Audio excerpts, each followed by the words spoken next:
करनाल में Bastara toll plaza पर जो घटनाक्रम हुआ उसको लेकर आज करनाल के उपायुक्त निशांत यादव और करनाल के SP Gangaram Punia press conference कर रहे हैं। क्या कुछ कहेंगे वो अपनी इस प्रेस कॉन्फ्रेंस में, आइए सुन लेते हैं। सारे नीचे बैठ जाओ ताकि पीछे तक आवाज़ आ जाए क्लियर, आराम से। क्या कहना चाहेंगे सर, आज की प्रेस कॉन्फ्रेंस का मुद्दा क्या है?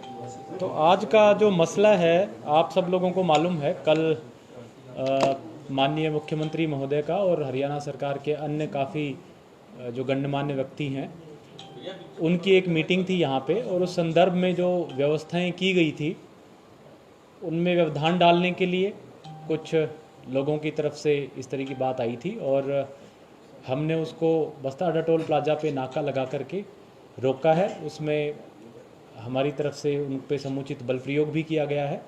तो एक उसकी विस्तृत, क्योंकि इसमें कई तरह की बातें सामने आ रही हैं, कई तरह की भ्रांतियां भी हैं, तो विस्तृत रूप से डिटेल रूप में इसके बारे में बताएं, इसलिए हमने एक प्रेस कॉन्फ्रेंस बुलाई है। मैं सबसे पहले इंसिडेंट से शुरू करना चाहूँगा कि ये जो पूरा का पूरा मसला था कैसे शुरू हुआ, क्या इसमें चल रहा है। तो जो किसानों के धरने चल रहे हैं, तो हमारे ज़िले में बस्ताड़ा टोल प्लाजा पे परमानेंट प्रोटेस्ट साइट बनी हुई है, और वहाँ पे हर रोज़ कुछ ज़िले के किसान इकट्ठे होकर के और अपना प्रोटेस्ट करते हैं। आमतौर पे पहले भी जब भी इस तरह की कोई उनको प्रोटेस्ट करने की, कोई वीआईपी विजिट में करने की, प्रोटेस्ट करने की बात आती है या कोई भी प्रदर्शन करने की बात आती है, तो बस्ताड़ा टोल प्लाजा पे ही वो अपना जो रिजेंटमेंट है, जो प्रोटेस्ट है, वो करते हैं। कल प्रेम प्लाजा में रेलवे रोड पे सीएम साहब का और अन्य माननीय मंत्रीगणों का और बाकी अन्य डिग्निटरीज़ का भी एक प्रोग्राम था। यह कार्यक्रम 11 बजे से 2 बजे तक लगभग रखा गया था, और एक दिन पहले यानी परसों ही जिला के जो किसान मोर्चा है उसके पदाधिकारियों की तरफ से इसका विरोध करने का बयान हमारे पास आ गया था। उसमें उन्होंने कहा था कि भाई सारे लोग जो है इकट्ठे होकर इसको प्रोटेस्ट करेंगे, और उसी प्रकार से फिर हमने भी अपनी तैयारी कर ली थी, ड्यूटीज़ वगैरह लगा दी गई थी। परसों शाम तक लेट इवनिंग आते आते ये बात आई कि ये सारे लोग जो है कलंदरी गेट पर इकट्ठे होंगे, और वहाँ से पैदल पैदल जो प्रेम प्लाजा साइट है, जो प्रोग्राम की साइट थी, वहाँ तक आएंगे और वहाँ फिर जो है प्रोटेस्ट करेंगे। तो चूँकि पहले 1-2 इंसिडेंसेस ऐसे हुए हैं जिसमें प्रोटेस्टर्स जब प्रोग्राम के बहुत नज़दीक आ जाते हैं तो कई सारे शरारती तत्व जो उस प्रोटेस्ट में शामिल होते हैं उनके द्वारा पूरे के पूरे प्रोग्राम में व्यवधान उत्पन्न किया जाता है, तोड़फोड़ की जाती रही है। इसलिए हमने डिसीजन लिया कि भाई जो हमारा मेन प्रोग्राम का वेन्यू है, प्रोटेस्टर्स को उसके पास नहीं आने दिया जाएगा, और इसलिए हमने रात में ही कलंदरी गेट के आसपास अपने नाके वगैरह लगाए ताकि कम से कम लोग वहाँ पे प्रदर्शन करने के लिए पहुँचें। इस स्थिति को ध्यान में रखते हुए फिर उन्होंने सुबह दोबारा से वीडियो जारी करके और सब लोगों को बस्ताड़ा टोल प्लाजा बुला लिया, जो कि शहर से 10-12 किलोमीटर दूर है, नेशनल हाईवे 44 पे है, दिल्ली चंडीगढ़ हाईवे पे है। इसी बीच में इनसे बातचीत करने के लिए हमने परसों रात को 9 बजे इनके जो पदाधिकारी हैं इनके साथ हमने इनके साथ मीटिंग बुलाई, लेकिन जो इनके रिप्रेजेंटेटिव्स थे, पदाधिकारी थे, उन्होंने अपने आने में असमर्थता जाहिर की कि भाई हम बिजी हैं। लेकिन फ़ोन से हम रेगुलरली इनसे टच में थे। कल सुबह भी इन सबसे, जो इनके मेन पदाधिकारी हैं, इनसे बातचीत भी हुई थी, और जब ये 11 बजे के आसपास लगभग 200-250 लोग वहाँ पे टोल पे इकट्ठे हो गए, तब इनसे पुनः बातचीत हुई। इन्होंने कहा कि भाई हम करनाल की तरफ आना चाहते हैं, चलना चाहते हैं, और हम साइट पे आकर के प्रोटेस्ट करेंगे। हमने इनको ये कहा कि चूँकि आपका काम तो अपना प्रोटेस्ट दिखाना है या आपकी नाराज़गी जाहिर करना है, तो आपकी जो परमानेंट साइट बनी हुई है, प्रोटेस्ट साइट, वहीं से करिए। मीडिया भी वहाँ मौजूद है, मैसेज आपका ये है कि आप अपनी नाराज़गी दिखाएँ तो आप वहीं से दिखा लीजिए। इन्होंने कहा कि एक डीएसपी और एसडीएम वहाँ भेज दें, तो हमने डीएसपी प्लस एसडीएम घरोंडा पूजा भारती जी को वहाँ भेजा, और वहाँ फिर जो है इनसे उन्होंने बातचीत की। बातचीत करने के बाद इन लोगों की तरफ से ये बात आई कि हमें यहाँ से तो प्रोटेस्ट नहीं करेंगे, हमें तो करनाल की तरफ चलना है, आगे आना है। तो हमने एक इनको मधुबन की साइट ऑफ़र की फिर, कि बस्ताड़ा टोल प्लाजा से कुछ किलोमीटर दूर करनाल की तरफ, शहर की तरफ मधुबन पे आप आकर के, और हम वहाँ नाका हमारा लगा हुआ है, वहाँ रोक लेंगे आपको, और वहाँ आप जो है नारेबाजी, झंडे दिखाना, सारा कार्य कर सकते हैं। ताकि आपकी बात भी ये रहे कि भाई आपने इसका भरपूर तरीके से विरोध किया प्रोग्राम का और प्रोग्राम में भी व्यवधान ना आए।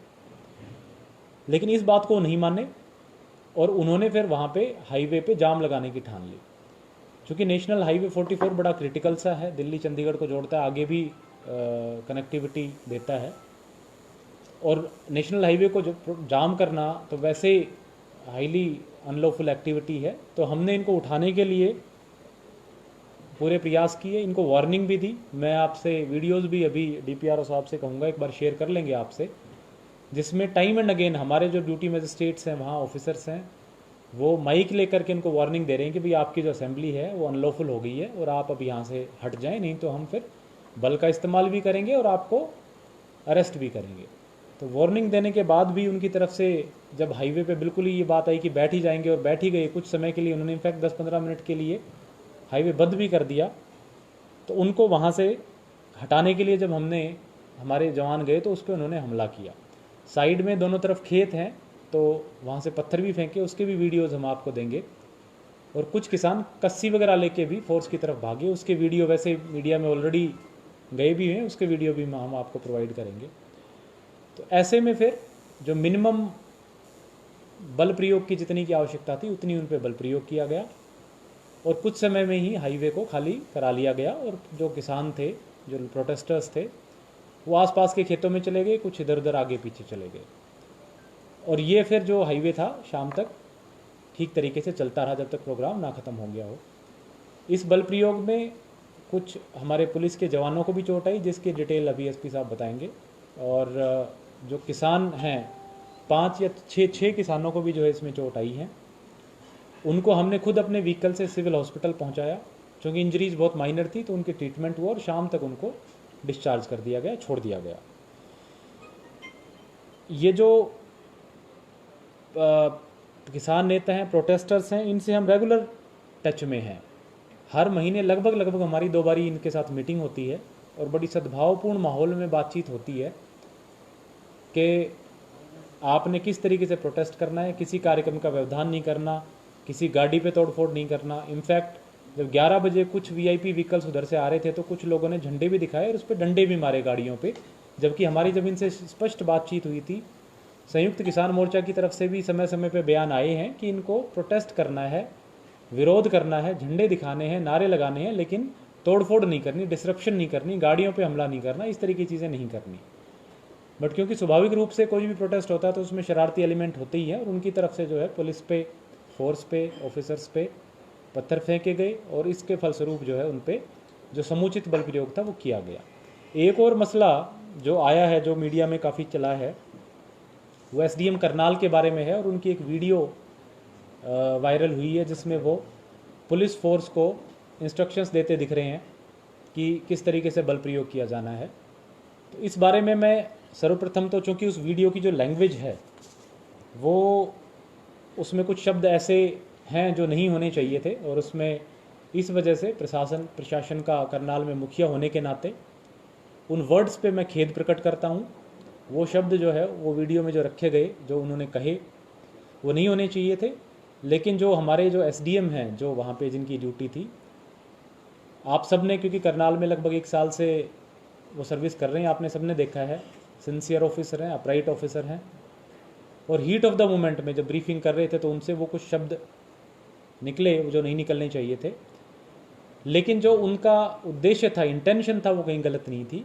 क्योंकि वो जो हमारा नाका था जहाँ पे उनकी ड्यूटी थी करनाल में, जो वेन्यू है उसके पास सिटी में रेलवे रोड पे, वो जो प्रोग्राम वेन्यू है उससे थोड़ा ही दूर था और वो हमारा आखिरी नाका था। सबसे पहला नाका तो बस्ताड़ा टोल पे हो गया, फिर नमस्ते चौक पे हो गया और तीसरा नाका ये था। तो उन्होंने फोर्स को ये बताया कि भाई जो भी लोग प्रोटेस्टर्स यहाँ तक पहुँच जाएंगे, इसका मतलब वो ऑलरेडी 2 नाके तोड़ के आ चुके होंगे। और चूँकि जो 2 नाके तोड़ के आ गया है, हाईवे जाम करके आया है, वो ऑलरेडी उसने लॉ को तोड़ दिया है और आगे प्रोग्राम चल रहा है। अगर हमारे नाके से भी वो आगे निकल गए तो वेंडलिज्म करेंगे, तोड़फोड़ करेंगे, लूटपाट करेंगे वेन्यू की। इसलिए हमें किसी भी कीमत पर यहाँ से प्रोटेस्टर्स को बाहर नहीं, आगे नहीं जाने देना है। हमें उनको रोकना है, समझाना है, बातचीत करनी है, और फिर भी कोई ना माने तो बल प्रयोग करना है, डंडे मारने हैं। तो स्वाभाविक सी बात है कि उनकी जो ब्रीफिंग थी उसका कुछ पोर्शन, कुछ उनका टेलर्ड जो वर्जन है कट करके मीडिया में प्रस्तुत किया गया, जबकि जो उनकी पूरी ब्रीफिंग थी वो नहीं बताई गई कि उन्होंने किस तरीके से फोर्स को प्रॉपर्ली ब्रीफ किया। और उसमें उन्होंने पूरी बात कही है कि अगर हमारे पास प्रोटेस्टर्स आते हैं शहर के अंदर, रेलवे रोड पे प्रोग्राम साइट के पास, तो हम उनको समझाएंगे, रोकेंगे, यहीं बिठा लेंगे, फिर भी नहीं मानते और प्रोग्राम पे जाने की लूटपाट तोड़फोड़ करने की जिद करते हैं तो फिर हम उन पे बल प्रयोग करेंगे, लेकिन किसी भी कीमत पे हमने इनको रोकना है, क्योंकि आगे कोई और फोर्स नहीं है, कोई और नौका का नहीं है, और सीधा वो फिर उस पर प्रोग्राम का जो वेन्यू है उस पर तोड़फोड़ करेंगे। तो इस मामले में उनका जो इंटेंशन था, जो उनका उद्देश्य था, वो बिल्कुल ठीक था। हालांकि जैसे मैंने बताया, शब्द जो थे वो उन्होंने, क्योंकि हीट ऑफ द मोमेंट में और उतना स्ट्रेस में उनके से जो निकले, उसके लिए मैं ऑलरेडी खेद प्रकट कर चुका हूँ। और एक चीज़ सिग्निफिकेंट बात यह है कि उनकी जो ब्रीफिंग है उसका एक्चुअली जो बल प्रयोग हुआ टोल प्लाजा पे, उससे कोई लिंक नहीं है। मीडिया में ये चीज़ नहीं प्रोजेक्ट हुई कि ये ब्रीफिंग सुबह 9-8-9 बजे की है और रेलवे रोड की है, जबकि एक्चुअली बल प्रयोग जो है वो बस्ताड़ा टोल प्लाजा पे हुआ, जहाँ पे मेनली जो हमारे ड्यूटी मजिस्ट्रेट DSW थे सत्यवान जी, और SDM घरोंडा, चूँकि उनका जुरिस्डिक्शन है, तो पूजा भारती जी वहाँ मौजूद थी। और वहाँ पे समुचित प्रिकॉशन लेने के बाद, समुचित चेतावनियाँ देने के बाद, जिनके वीडियोज़ हम आपसे शेयर करेंगे, उसके बाद जो है मिनिमम संख्या में बल प्रयोग किया गया। और जो मिनिमम चोटें आई हैं किसानों को, उनको फिर हम खुद जो है सिविल हॉस्पिटल लेके आए, ट्रीटमेंट करके शाम तक डिस्चार्ज कर दिया गया। तो इसमें अब अंत में मैं, उससे पहले कि मैं SP साहब को भी ब्रीफिंग के लिए कहूँ, मैं यही कहना चाहूँगा, जितने भी किसान भाई हैं, प्रोटेस्टर्स हैं, हम जो यहाँ के किसान नेता हैं उनसे रेगुलर टच में हैं। प्रशासनिक तौर पे हम उनसे हर महीने कम से कम 2 बार मीटिंग करते हैं, उनसे बातचीत करते हैं, फ़ोन पे भी उनसे टच में रहते हैं। तो लोगों से आग्रह करेंगे कि कानून कोई भी अपने हाथ में ना ले, क्योंकि कानून फिर उससे सख्ती से निपटेगा। अगर किसी की भी कोई समस्या है, किसी को अपनी बात रखनी है, हल बातचीत रखने से ही होगा। और जिला प्रशासन के रास्ते हमेशा बातचीत के लिए खुले हैं। कोई भी किसान प्रतिनिधि, कोई भी किसान भाई खुद या उनका कोई नेता कभी भी बातचीत के लिए आ सकता है, और हम समस्त मुद्दों पे बातचीत करने के लिए तैयार हैं। मैं SP साहब से चाहूँगा कि जो फोर्स के बारे में, FIRs वगैरह जो भी कार्यक्रम है उसके बारे में संक्षिप्त में बताएंगे। सर सवाल बाद में ले लेंगे, लास्ट में ले लेंगे। देखिए, बस्तारा टोल प्लाजा पे कल जो भी घटनाक्रम हुआ था, उसके संबंध में अब तक हमारी प्राप्त जानकारी के अनुसार कुल 13 पुलिस कर्मचारियों की MLR हमें प्राप्त हो चुकी है। कुछ MLR अभी और आनी शेष है। और साथ ही जो किसान की तरफ से टोटल 15 किसानों को जो चोटें आई थी, जिनकी हमें जानकारी मिली है कि उनकी MLR कटी है। कुछ किसान नेताओं ने कल आह्वान किया था कि और किसान भाई आज पहुँचे और सिविल हॉस्पिटल में और MLR कटवाएँ। तो आज भी कुछ MLR और अभी कट रही है, और शाम तक हमें पूरी जानकारी स्पष्ट रूप से मिल जाएगी कि कितनी MLR एक्चुअल में किसानों की तरफ से कटवाई जा चुकी है। जो हॉस्पिटल में एडमिट करवाए गए थे प्रशासन की तरफ से, जो बस्ताड़ा टोल पे कुछ घायल हुए थे किसान, उनमें से ज़्यादातर डिस्चार्ज हो चुके हैं। एक गुरजंट नाम का व्यक्ति, वो भी हॉस्पिटल में एडमिट है, जिसके नाक पे चोट लगी हुई थी। साथ ही कल जो भी घटनाक्रम हुआ था, उसमें कानून के जितने भी प्रावधान हैं, CRPC के जो प्रावधान है बल प्रयोग करने के लिए, उसका समस्त का पालन किया गया। चाहे वो पहले परस्यूएड करना हो, उसके बाद में बार बार रिपीटेड वार्निंग दी जानी हो, उसके बाद में बल प्रयोग की जो भी सीमा है, मतलब मिनिमम फोर्स यूज़ करना है। और हमारा मुख्य उद्देश्य ये था कि जो भी GT रोड पर जाम लगा रखा है, या साइड से जो भी कुछ लोगों ने पथराव करना शुरू किया था, उसको रोका जाए। और बस्ताड़ा टोल प्लाजा से GT रोड का जो इलाका जो जाम कर रखा है, जिससे लोगों को आवागमन में सुविधा हो रही थी, और साथ ही जो आवश्यक वस्तुओं की सेवाओं की आपूर्ति भी बाधित होती है, लोगों को वहाँ से डिस्पर्स कर दिया जाए। और जब एक बार सारे लोग डिस्पर्स हो गए थे, इसके बावजूद भी कुछ लोगों ने लगातार खेतों की तरफ से पथराव करना जारी रखा था बार बार, और बार बार पुलिस ने फिर तेज करके उनको वापस हटाया भी। साथ ही एक वीडियो आपने भी देखा होगा जो बार बार उस पर सोशल मीडिया में वायरल हुआ था, जिसमें एक व्यक्ति ने कस्सी लेकर के भी पुलिसकर्मी पर जान से मारने का प्रयास किया था। इस समस्त घटनाक्रम के बाद में शाम को फिर कुछ लोगों के आह्वान पर GT रोड फिर जाम किया गया, जिससे लोगों को काफ़ी फिर असुविधा हुई। 3 घंटे के आसपास लगभग नेशनल हाईवे फिर जाम रहा। इसके बाद में हमने कानून कार्रवाई के तहत एक FIR, जो दिन का घटनाक्रम था, जिसमें कुछ पुलिसकर्मियों पे हमला करने, नेशनल हाईवे को जाम करने और अनलॉफुल असेंबली के संबंध में दर्ज किया है मधुबन पुलिस स्टेशन में, जिसमें 27 नामजद आरोपी हैं और बाकी अन्य आरोपी हैं जिनका नाम एफआईआर में नहीं लिखा गया है, जो इन्वेस्टिगेशन के दौरान डिसाइड होंगे। साथ ही शाम के समय नेशनल हाईवे को जाम करने के संबंध में भी एक एफआईआर हमने मधुबन पुलिस स्टेशन में अलग से दर्ज की है। हम ये सुनिश्चित करेंगे कि इस दोनों मामले जो हैं इनकी ढंग से जांच हो और मामला लॉजिकल कंक्लूजन तक जाए। तो सर शाम को हाईवे जाम हुआ तो उसके बाद पुलिस ने सख्ती क्यों नहीं बरती? देखिए, जैसा कि मैंने बताया, जो दिन में हमारा जो प्रोग्राम था उस टाइम कुछ किसान नेताओं द्वारा आह्वान किया गया था कि हम नेशनल हाईवे को लगातार जाम रखेंगे, चाहे दिल्ली तक जाम लग जाए, और उसके वीडियोस भी अवेलेबल है। हमने उस समय भी लोगों से उनसे बार बार बातचीत की थी, आपने वो वीडियोस भी देखे होंगे, आप मीडिया कर्मी वहाँ पर मौजूद थे, वहाँ पर चेतावनी भी बार दी गई। इसके बावजूद भी कुछ लोगों के द्वारा पुलिस कर्मचारियों के साथ मिसबिहेव किया गया, धक्का मुक्की की गई, कुछ साइड से पथराव भी किया गया। उसके बाद में पुलिस के द्वारा ड्यूटी मजिस्ट्रेट के आदेश पे समुचित जो मौके के हिसाब से रिक्वायर्ड था मिनिमम फोर्स न्यूनतम प्रयोग वो किया गया, ताकि भीड़ को वहाँ से डिस्पर्स किया जा सके और नेशनल हाईवे पे जो आवाजाही है वो सुचारू रूप से जारी रह सके। इसके बाद में जब इनके द्वारा शाम को फिर कॉल की गई, हमने प्रशासन बार बार ये चाहता भी नहीं था कि किसी भी प्रकार से टकराव की स्थिति बने, और सुबह ट्रैफिक को भी डाइवर्ट जो है दोपहर के बाद में हमने ट्रैफिक, क्योंकि हमें पहले से भी थोड़ी आशंका थी कि हो सकता है दोबारा नेशनल हाईवे कहीं पे जाम हो जाए, तो हमने ट्रैफिक डाइवर्जन की माकूल व्यवस्था उस समय तक कर ली थी, पानीपत पुलिस के साथ में टाई अप करके और इधर कुटेल बस्ताड़ा होते हुए।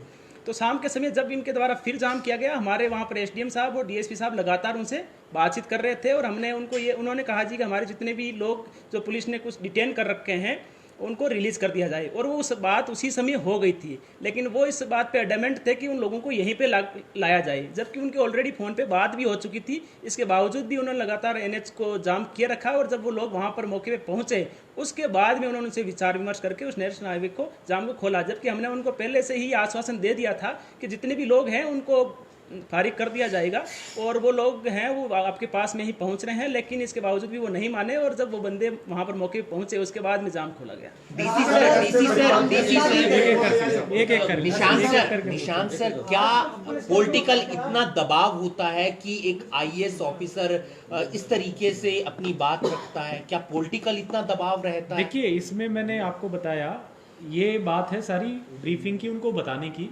जो हमारा रेलवे रोड वाला नाका था उसमें प्रशासन की तरफ से हमारी तरफ से सख्त डायरेक्शंस थी, और चूँकि वहाँ पे एसडीएम साहब थे, वो ड्यूटी मजिस्ट्रेट थे, साथ में उनके पुलिस बल भी था, और उनकी जिम्मेदारी है, इनफैक्ट उनकी लीगल एडमिनिस्ट्रेटिव रिस्पॉन्सिबिलिटी है कि वो जो उनको डायरेक्शंस मिले उनको फॉलो कराएं।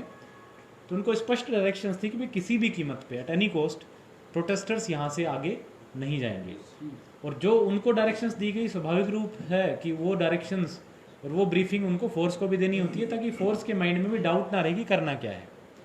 जैसे मैंने पहले ही कहा कि जो डायरेक्शंस दी गई, जो शब्द थे उसके और उचित शब्द हो सकते थे, और उसके लिए जैसे मैंने कहा कि मैं प्रशासन का मुखिया होने के नाते खेद प्रकट करता हूँ, लेकिन जो इंटेंशन थी वो बिल्कुल क्लियर थी कि एट एनी कॉस्ट, क्योंकि जो तीसरे नाके पे पहुँचेगा वो 2 ऑलरेडी नाके तोड़ के, यानी लॉ तोड़ के ब्रीच करके आया होगा, तो और जो इलीगल एक्टिविटी करके आया होगा, तो उसको किसी भी सूरत में हमने आगे नहीं बढ़ने देना। सो इंटेंशन पे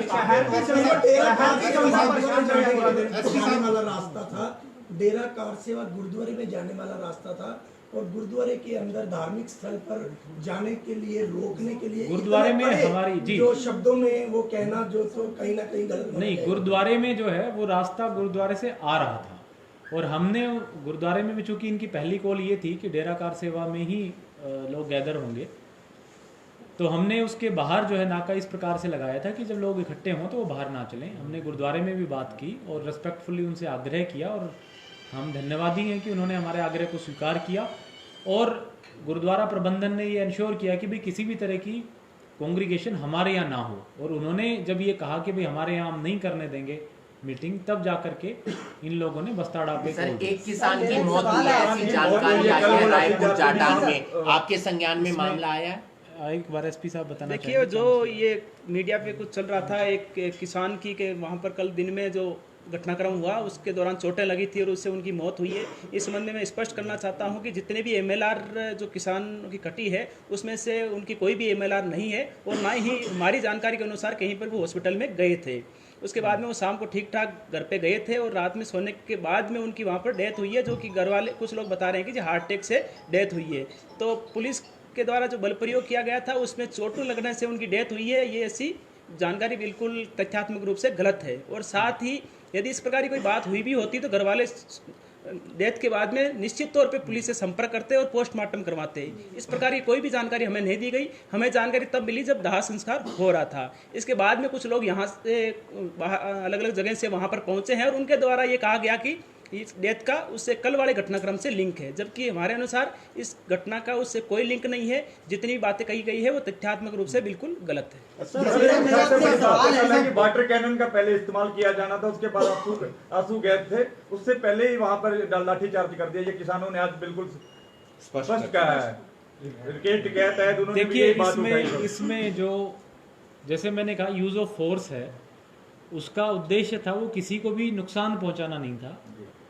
उसका उद्देश्य सिर्फ ये था कि हाईवे जाम ना रहे और हाईवे को किस तरीके से खुलवाया जाए। और उस कड़ी में जितना मिनिमम न्यूनतम बल प्रयोग है, जितने कम से कम बल प्रयोग से वो हमारा पर्पस सॉल्व हो जाए और हाईवे खुल जाए, उतना किया गया। किस मोड में बल प्रयोग होना है, कितना करना है, किस तरीके का करना है, वो जो मौके के अफसर होते हैं उनकी कॉल होती है। बाहर बैठ के या बाद में बैठ करके एनालाइज करना उचित नहीं होगा।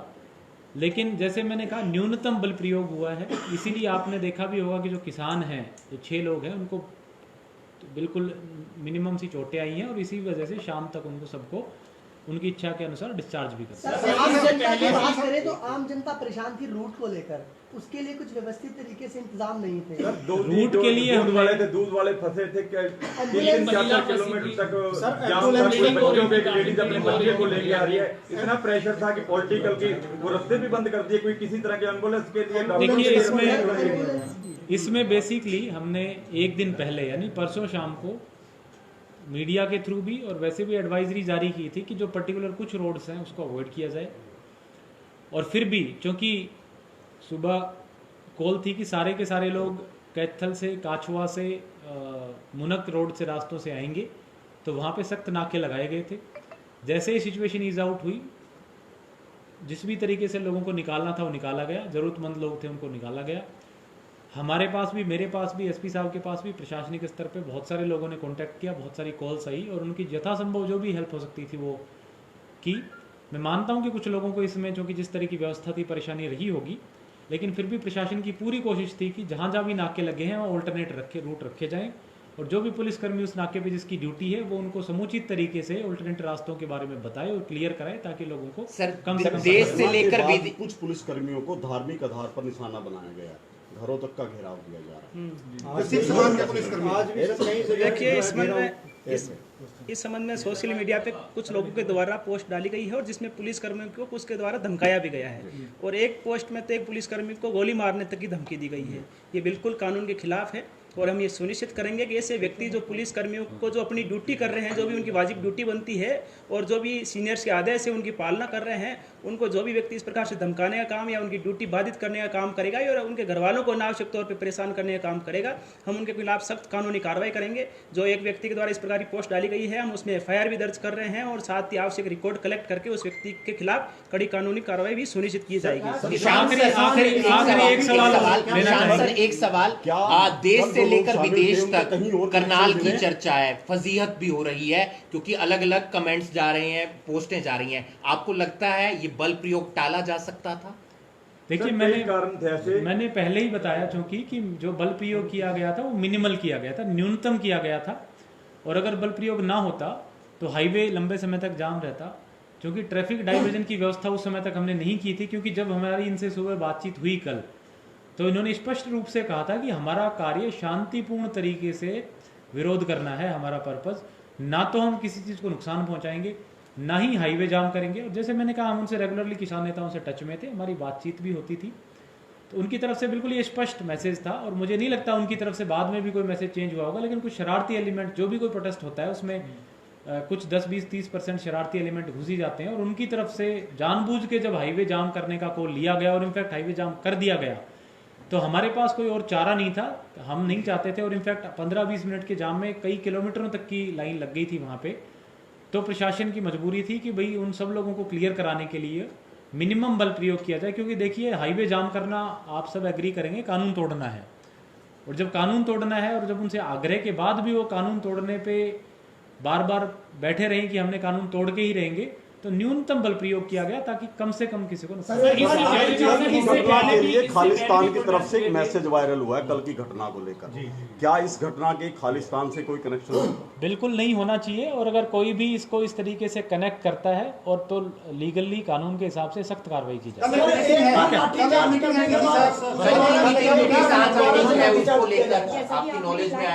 किसान मीटिंग जो है उन सबसे हम आग्रह करेंगे कि जो भी प्रशासन का जो प्रशासन है हमारी जो है इसमें बड़ा क्लियर सा व्यू है। किसी को भी कोई अपनी बात रखनी हो बिल्कुल हमारे साथ बैठ करके बात रखे। पूर्व में भी हम उनसे चर्चाएं मीटिंग्स करते रहे हैं।